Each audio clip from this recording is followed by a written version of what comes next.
اسلام آباد میں ایران اور امریکہ کے درمیان مذاکرات متوقع ہیں اور دوسرے دور کے سلسلے میں وفاق دارالحکومت اسلام آباد میں سیکیورٹی ہائی الرٹ ہے۔ اسلام آباد کے ریڈ زون میں داخلہ مکمل طور پر بند ہے۔ ڈیوٹی پر تعینات پولیس اہلکار اپنی پوزیشنز پر ہیں اور جڑواں شہروں کے لاری اڈوں کو بند کروانے کا سلسلہ شروع کر دیا گیا ہے۔ بلو ایریا اور آبپارہ میں کاروباری سرگرمیاں معطل کرنے کا حکم ہے۔ ہمارے ساتھ موجود ہیں ڈان نیوز کے رپورٹر طاہر شرانی، اس پر ان سے بات کریں گے۔ طاہر، کیا ڈیٹیلز ہیں آپ کے پاس اس بارے میں؟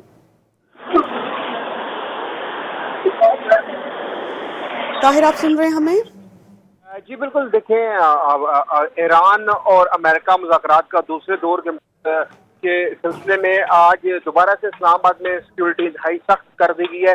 اسلام آباد کے ریڈ زون میں داخلے پر مکمل طور پر پابندی عائد کر دی ہے۔ ذرائع سے یہ معلوم ہوا ہے کہ بتایا جا رہا ہے کہ کوئی وفد آج رات کو جو ہے نور خان ایئر بیس پہ پہنچے گا اور اس کے سلسلے میں وفاقی دارالحکومت اسلام آباد میں 17,000 سے زائد نفری تعینات کی گو کہ یہ نفری جو ہے ایک ہفتہ قبل تعینات کی گئی تھی، لیکن آج جو ہے دوبارہ سے جو اہلکار ڈیوٹی پر تعینات نہیں تھے ان کو دوبارہ ڈیوٹیوں پر پہنچنے کی ہدایت کی گئی ہے۔ اور اس کے ساتھ ساتھ بلو ایریا ہو گیا، اپارا مارکیٹ ہوگی، ان میں جو کاروباری سرگرمیاں ہیں وہ بھی معطل رکھنے کا حکم جاری کیا گیا، جبکہ جو لاری اڈے ہیں، کیونکہ جڑواں شہروں کا سب سے بڑا جو لاری اڈا ہے وہ فیض آباد کے مقام پر ہے اور اس کو بھی بند کرانے کا سلسلہ شروع ہو چکا ہے۔ اور یہی بتایا جا رہا ہے کہ آج رات کو ایران کا ایک وفد جو ہے وہ اسلام آباد پہنچ رہا ہے۔ جی بہت شکریہ طاہر، آپ ہمیں اپڈیٹ کر رہے تھے۔